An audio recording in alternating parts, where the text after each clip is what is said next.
Hello and welcome to the Monday, January 6, 2025 episode of the Internet Storm Center's Stormcast. My name is Johannes Ulrich and today I'm recording from Jacksonville, Florida.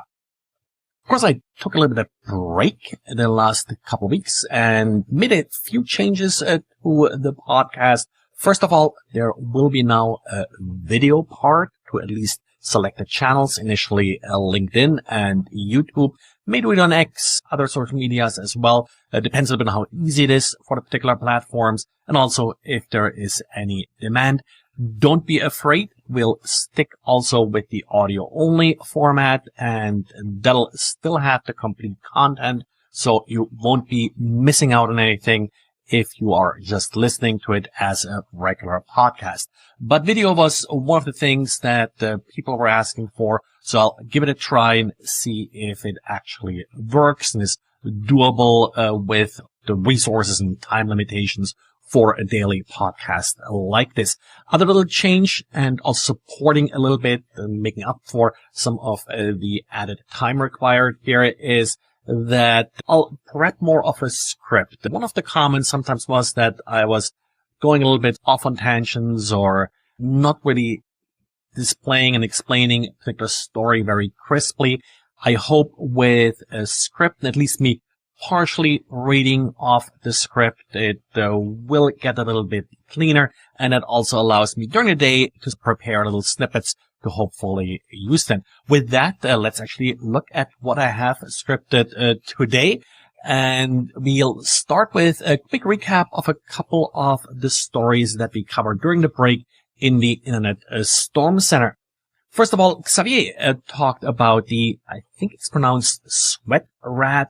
I would like to call it SweatRAT. Sounds a little bit better. It's another Python script that is particularly targeting Windows systems. One neat feature here is neat for the attacker that it will actually live patch some of the Windows functions that are being used by security tools. For example, the AMSI scan buffer and the ETW event write feature will be patched, and with that, it will disable some third-party malware scanners.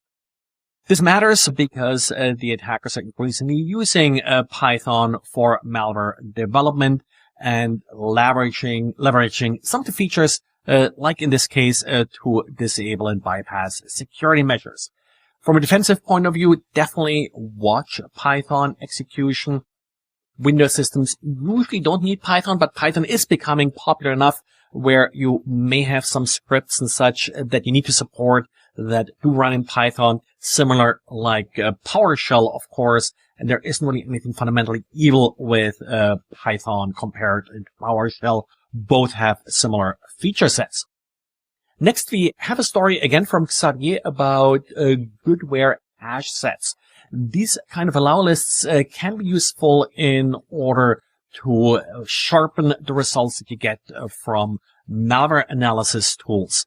For example, whitelist verification, where you incorporate Goodware hash sets into security tools to streamline the identification of legitimate files, and then automated cross-referencing APIs, like for example, the circle.lu API allow you to look up and automate the integration of these Goodware or allow list hash sets. And we have a post summarizing changes in SSL and TLS support in 2024. Throughout 2024, there was a notable increase in the adoption of TLS 1.3 from 25% to 30%. That is nice, but what really matters is, did we finally get rid of protocols like SSL version 3 and 2? And the answer here is nope, didn't get rid of it. Slight reduce in these protocols, but I think the sites and such that have these protocols still enabled at this point are probably legacy and maybe IoT device and the like, but we really just have to wait for those devices to die and be replaced. And on December 26th, Cyberhaven reported the compromise of their Chrome extension. An attacker used the administrator account to push malicious updates via the Chrome Web Store. And this is again highlighting extension security. All it took to compromise the admin account was a phishing email. So watch out. What extensions are you running? Try to minimize the extensions, even if they're well respected, if they're good extensions.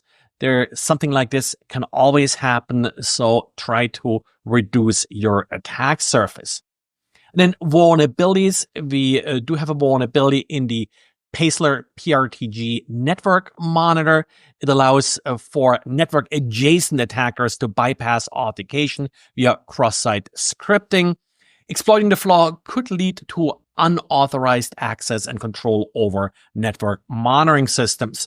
Whenever I teach intrusion detection, one of the things we could talk about is architecture, and one of the issues that, of course, always discussed then is that when you have any kind of network monitoring device, the interface monitoring traffic shouldn't even have an IP address. It's just passively listening.